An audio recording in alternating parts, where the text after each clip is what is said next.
ക്രിസ്തുയേശുവിൻ്റെ നിസ്തുല നാമത്തിൽ എല്ലാവർക്കും സ്നേഹവന്ദനം. ഇന്നത്തെ നമ്മുടെ ധ്യാനത്തിനായി വിശുദ്ധ യോഹന്നാൻ എഴുതിയ സുവിശേഷം 21 അധ്യായം 20-21 വാക്യങ്ങൾ. യോഹന്നാൻ 21-ന്റെ 20-21. പത്രോസ് തിരിഞ്ഞ് യേശു സ്നേഹിച്ച ശിഷ്യൻ പിൻചെല്ലുന്നത് കണ്ട് അത്താഴത്തിൽ അവൻ്റെ നെഞ്ചോട് ചാഞ്ഞുകൊണ്ട്, കർത്താവെ, നിന്നെ കാണിച്ചു കൊടുക്കുന്നവൻ ആർ എന്ന് ചോദിച്ചത് ഇവൻ തന്നെ.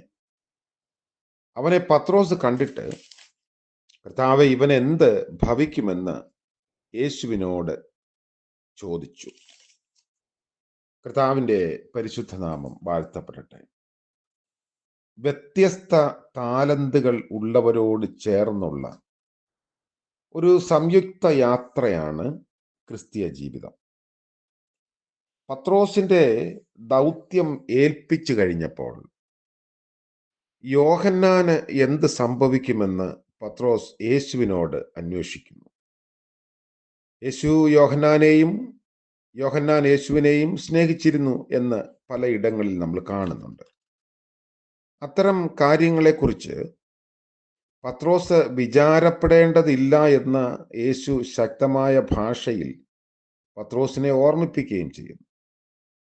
ഭാവിയിൽ ഏത് രൂപത്തിലാണ് ശുശ്രൂഷ നിർവഹിക്കേണ്ടത് എന്നതും അതിൽ അടങ്ങിയിരിക്കുന്ന അനുസരണത്തിൻ്റെ ആഴവും സംഭാവനകളുടെ ഗുണനിലവാരങ്ങളും ഓരോ വ്യക്തിക്കും നിൽക്കുവാൻ നൽകിയിരിക്കുന്ന നിസ്തുല്യമായ വിശുദ്ധ ഭൂമിയാണ്. പത്രോസിന്റെയും യോഹന്നാന്റെയും ശുശ്രൂഷകൾ വിഭിന്നങ്ങളായിരുന്നു. പത്രോസ് വലിയ ഇടയനായപ്പോൾ യോഹന്നാൻ ദർശകനായി. പത്രോസ് പ്രഭാഷകനായി തീർന്നപ്പോൾ യോഹന്നാൻ എഴുത്തുകാരനായി. പത്രോസ് രക്തസാക്ഷിയായി മരിച്ചപ്പോൾ യോഹന്നാൻ പത്മോസിലേക്ക് നാട് കടത്തപ്പെട്ടവനായി. മരണരീതിയിലും വ്യത്യസ്തതകൾ ഉണ്ടായി. വ്യത്യസ്ത താലന്തുകൾ ദൈവമഹത്വത്തിനായി വിനിമയം ചെയ്യപ്പെടുന്ന ഒരു സഖ്യതാ ബന്ധമാണ് അനിവാര്യം. അത് ഇന്നും സഭയിൽ അപ്രകാരം തന്നെയാണ് നിലനിൽക്കുന്നതും. ഈ വേദഭാഗം നമുക്ക് നൽകുന്ന ആഴമായ ചിന്തകളിൽ ദൈവിക പാപക്ഷമതയിലൂടെ രക്ഷ അനുഭവിക്കുന്നവർ യേശുവിൻ്റെ സാക്ഷികളാകണമെന്ന് നമ്മൾ ഓർക്കുമ്പോൾ നമുക്കത് പ്രാവർത്തികമാക്കാൻ കഴിഞ്ഞിട്ടുണ്ടോ എന്ന ഒരു വിശകലനം ആവശ്യമാണ്.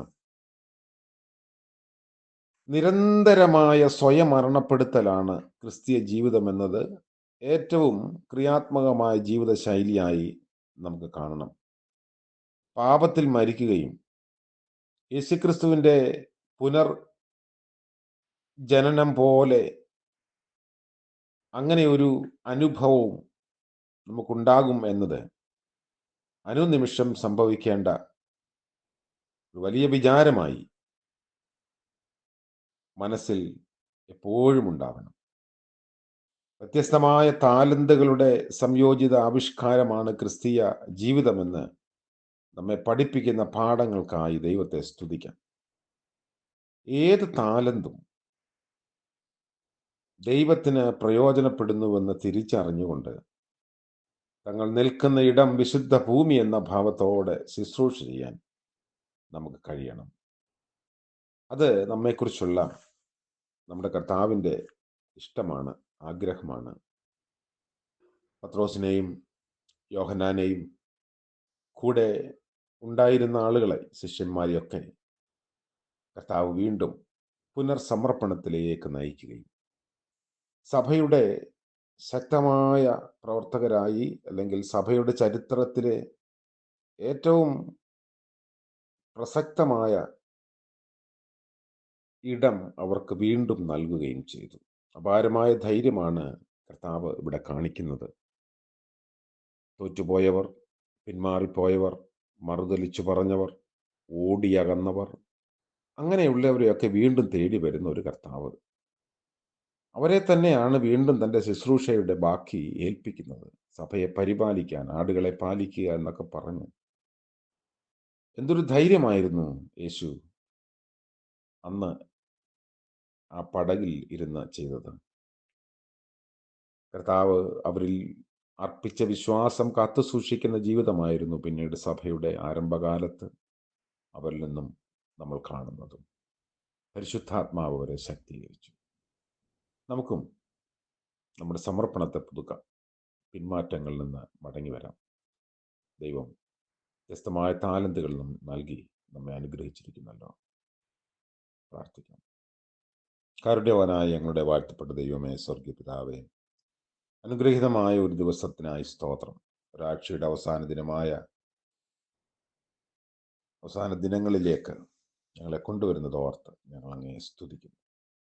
ഇന്ന് പ്രഭാതം മുതൽ പ്രദോഷം വരെയും അവിടുത്തെ കരുണയിൽ ഞങ്ങൾ ആശ്രയിക്കുന്നു. കർത്താവെ, ലജ്ജിച്ചു പോകാതെ ജീവിപ്പാൻ ഞങ്ങളെ സഹായിക്കണമേ. ഇന്ന് ഞങ്ങൾ ചെയ്യേണ്ടുന്ന ഉത്തരവാദിത്ത നിർവഹണങ്ങൾ വളരെ നന്നായി ചെയ്ത് തീർക്കുവാൻ ഞങ്ങളെ സഹായിക്കണമേ. പ്രഭാതം മുതൽ പ്രദോഷം വരെയും അവിടുത്തെ കരുണയിൽ കർത്താവ് ഞങ്ങളെ നടത്തണമേ. ഇന്ന് ജന്മദിനം ആഘോഷിക്കുന്ന പ്രിയപ്പെട്ടവർ, വിവാഹവാർഷികം ആഘോഷിക്കുന്നവർ എല്ലാവർക്കായും സ്തോത്രം. അനുഗ്രഹിച്ച് അവിടുന്ന് നടത്തണമേ. യേശു മെശിഹ മൂലം ഞങ്ങളുടെ പ്രാർത്ഥന കൃപയോടെ കേൾക്കുമാറാകണമേ. ആമേൻ. ത്രിയേക ദൈവത്തിൻ്റെ അനുഗ്രഹവും കാവലും നമ്മോടുകൂടെ എന്നും എന്നേക്കും ഉണ്ടായിരിക്കുമാറാകട്ടെ. ആമേൻ.